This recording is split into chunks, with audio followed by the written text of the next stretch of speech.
তুই আরিয়ানা, তুই হলি আমার মেয়ে শ্রী। অবশেষে শুভলক্ষ্মী খুঁজে পেল তার হারিয়ে যাওয়া মেয়েকে। এমনটাই দেখতে পারবেন আজকের পর্বে। বিস্তারিত জানতে ভিডিওতে লাইক দিয়ে চ্যানেলটিকে সাবস্ক্রাইব করে দেখতে থাকুন। গল্পের শুরুতে আমরা দেখতে পারবো শুভলক্ষ্মী মোহনাকে বলে, মোহনা, তোমার মেয়ে সাজকে আমি আমার মেয়ের থেকে বেশি ভালোবেসেছি, তাকে আদরে লালন পালন করেছি, কিন্তু তুমি আমার সঙ্গে এটা কী করলে? তুমি সবটাই জানতে। ছোটবেলা থেকে দুধের একটা শিশুকে তুমি এবং তোমার দাদা মিলে কিডন্যাপ করেছো, তাকে নিয়ে কোথায় রেখেছো তুমি সবটাই জানো। তুমি আমাকে আজকে সবটাই বলবে, না হলে কিন্তু আমার চেয়ে খারাপ কেউ হবে না। মোহনা তখন বলে, শুভ, তুমি কি আমাকে অবিশ্বাস করছো? আমি আসলে কিচ্ছু জানি না এইসব ব্যাপারে। তখনই আবার শুভলক্ষ্মী বলে ওঠে, তোমার কোনো কথাই আমি বিশ্বাস করতে চাচ্ছি না, কেননা তোমাকে বারবার বিশ্বাস করে আমি ঠকেছি, আর কোনোভাবে আমি ঠকতে চাই না। তাই ভালোই ভালোই আমি বলছি মোহনা, তুমি সব সত্যিটা স্বীকার করে নাও, তা না হলে তোমার অবস্থা কিন্তু ভয়াবহ হবে। আমি কিন্তু খুব ভালো করেই জানি যে তুমি এবং তোমার দাদা মিলে এই কাজটা করেছো, আমার কাছ থেকে আমার স্ত্রীকে কেড়ে নিয়েছো। মোহনা কান্নায় ভেঙে পড়ে, প্লিজ বিশ্বাস করো শুভলক্ষ্মী। শুভ তখন বলে, তোমার কোনো কথাই আমি বিশ্বাস করব না, তুমি সবটাই জানো। তুমি এক্ষুনি বলবে কোথায় রয়েছে আমার স্ত্রী, তা না হলে কিন্তু আমার চেয়ে খারাপ কেউ হবে না। চলো, তোমার সঙ্গে আমার কিছু আলাদা করে কথা রয়েছে। এদিকে মোহনা কান্নায় ভেঙে পড়ে। মোহনা বারবার বোঝানোর চেষ্টা করে, আমি আসলেই জানি না, আর দাদা যে তোমার স্ত্রীকে নিয়েছে সেটাও তো আমি জানি না। শুভ তখন বলে, তুমি সবটাই জানো, তুমি এখন নাটক শুরু করে দিয়েছো। শুভলক্ষ্মী মোহনার ওপর রেগে তাকে টানতে টানতে ওপরে নিয়ে যায়।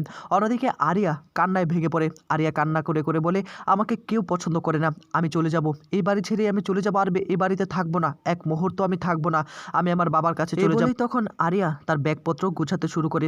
অন্যদিকে মোহনা ফোন করে তার দাদাকে। এটা ছিল শুভলক্ষ্মীর একটা প্ল্যান। মোহনা তখন ফোন করে বলে, দাদা তুই কোথায় আছিস? প্লিজ তুই আমাকে বাঁচা, আমাকে তারা অত্যাচার করছে, আমাকে মেরে ফেলবে তারা। তখনই আবার এইসব কথা শুনে আকাশ সেন বলে, কি হয়েছে বোন, তুই সবটা আমাকে খুলে বল। তখনই মোহনা বলে, আমি কিছু বলতে পারবো না, তারা আমাকে এক মুহূর্ত এই বাড়িতে রাখবে না, আমাকে বাড়ি থেকে বের করে দিচ্ছে। কান্নায় ভেঙে পড়ে। আর এসব কিছু শুনে আকাশ সেন বলে, বোন তোর কি হয়েছে, তুই আমাকে সবটা খুলে বল। তোর ওপর কি কেউ আঘাত করেছে? তোর ওপর কে রেগে রয়েছে? সমিত, আদি, শুভলক্ষ্মী, তোকে কি কেউ কোনোভাবে হার্ট করেছে? তুই আমাকে সবটা খুলে বল, না হলে আমি কি করে আসবো বলতো। তখনই মোহনা বলে, সকলে দাদা আমাকে এতদিন অন্যায় অত্যাচার বিভিন্নভাবে আমাকে অবহেলা করেছে, আমি এগুলো সহ্য করে নিয়েছি, আর সহ্য করতে পারছি না। আমি নিজের ভুল বুঝতে পেরেছি, আমি তোকে ভুল বুঝেছিলাম, আমি এই বাড়িতে থেকে অনেক বড় অন্যায় করে ফেলেছি, তুই প্লিজ আমাকে এখান থেকে নিয়ে যা।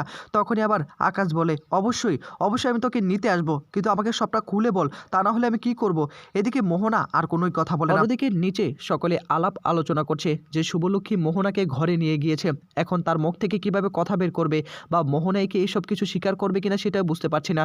রঞ্জনী তখন বলে, তার মানে 20 বছর মোহনা এই বাড়ি থেকে নতুন নতুন প্ল্যান করেছে, তার দাদাকে সাহায্য করেছে, আবার আমাদের বাড়িতে ওই আকাশ সেন এসে হাজির হবে। 20 বছর শান্তিতে ছিলাম, এখন আবার আকাশ সেন এই সমস্ত কিছু নিয়ে আবার নতুন করে ষড়যন্ত্র তৈরি করবে। শিরিন এসে বলে, আমার কেন জানি মনে হচ্ছে ওরা স্ত্রীকে নিয়ে কোথাও বেঁচে দিয়েছে। একথা শোনার পর আদি চিৎকার করে ওঠে, না এমনটা হতে পারে না। এদিকে বারবার মোহনা তার দাদাকে বোঝানোর চেষ্টা করে, দাদা তুই কি আসবি না? তুই আমার কাছে আয়, এলে আমি সবটা বলবো, আমি তোর সঙ্গে চলে যাব, আমি এই বাড়িতে থাকবো না, তুই প্লিজ আমাকে নিতে আয় আমাকে।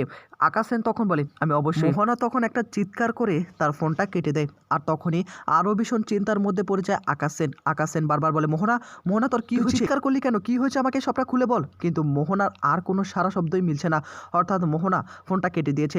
ভাবতে থাকে আকাশ সেন, মোহনার কি এমন হয়ে গেল? মোহনা কি আসলে কোনো বিপদে, নাকি অন্য কোনো প্ল্যান? মোহনা আমাকে এতদিন ভুল বুঝেছিল, কিন্তু মোহনা যেহেতু এখন আমার দলে আসতে চাচ্ছে, অবশ্যই তাকে আমাকে আনতে যেতেই হবে, আমাকে আবারও রয় বাড়িতে পৌঁছাতে হবে।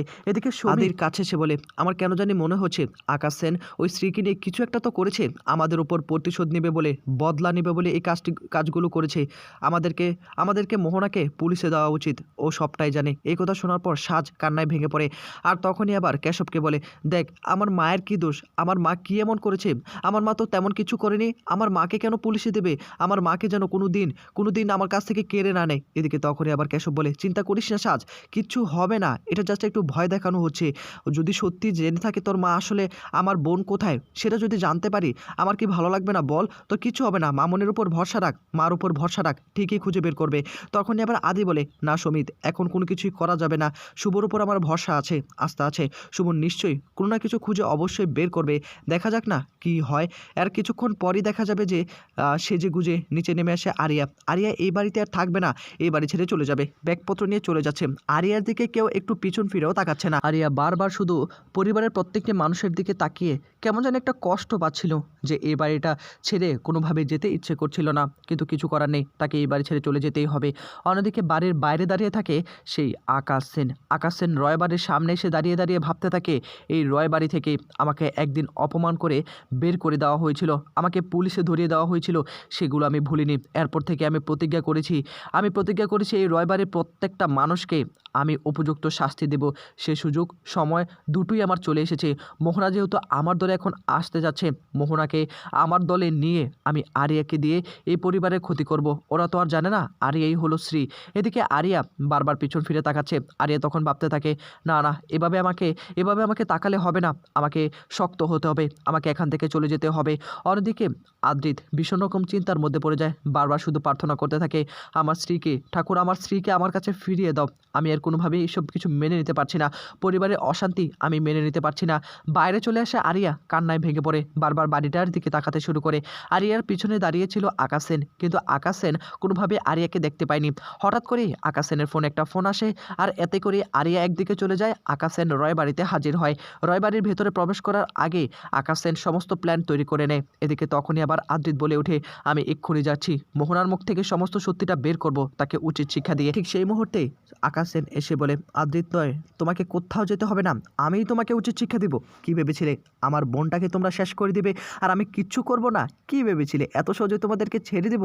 এ বলে তখন আদির কাছে আসে, আদিকে অপমান করার পর সমিতের কাছে এসে সমিতের কলার ধরে এবং বলে, কি ব্যাপার, আমার বোনটাকে এতদিন ব্যবহার করেছো, আমার বোনের মাথাটাকে খেয়ে ফেলেছো, আমার বোন আমাকে ভুল বুঝেছে, 20 বছর তাকে অনেক কষ্ট দিয়েছো, তার উপর অনেক অত্যাচার করেছো, এগুলো সহ্য করে নিয়েছি, সবটাই আমি জানি। তোমরা কি ভেবেছো আমি কোনো কিছুই জানি না?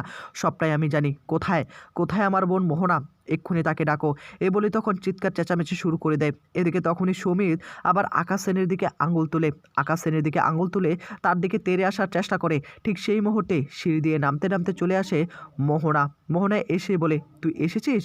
তবে একটা কথা, ওরা আমাকে কোনো অত্যাচার করেনি, তুই আমার জীবনটাকে শেষ করে দিয়েছিস, ওরা আমার জীবনটা আরও গুছিয়ে দিয়েছে। কিছুক্ষণ পরে নিচে নেমে আসে আবার শুভলক্ষ্মী, আর এসব কিছু দেখে রীতিমতো চমকে উঠে বলে, মোহনা তখন তার দাদার দিকে আঙুল তুলে, বল শ্রী কোথায়?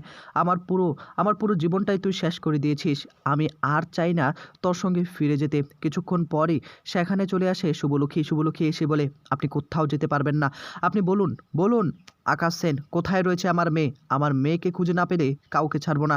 কিছুক্ষণ পরে আরিয়া সেখানে চলে আসে। আরিয়া এসে বলে, ড্যাড তুমি এখানে? আর এই কথা শোনার পর আকাশের মাথায় আকাশ ভেঙে পড়ে। আর অন্যদিকে শুভলক্ষ্মী জানতে পারে আরিয়াই হলো শুভলক্ষ্মীর হারিয়ে যাওয়া স্ত্রী। এই কথা শোনার পর তখনই মাথাটা নিচু করে থাকে আকাশ সেন। এদিকে তখনই শুভলক্ষ্মী আরিয়ার কাছে এসে তাকে জড়িয়ে ধরে ফেলে। আমি বুঝতে পারছি তুই আরিয়া না, তুই হলি আমার মেয়ে শ্রী, বিশ্বাস কর। আরিয়া তখন বলে, এসব আপনি কি বলছেন মিসেস রয়? আমি কেন আপনার মেয়ে হতে যাব? এখনও আরিয়া কোনো কিছুই বুঝতে পারছে না। এখন কোন ষড়যন্ত্র তৈরি করবে আবার আকাশ সেন? জানতে হলে অবশ্যই আমাদের চ্যানেলটিকে সাবস্ক্রাইব করে রাখুন।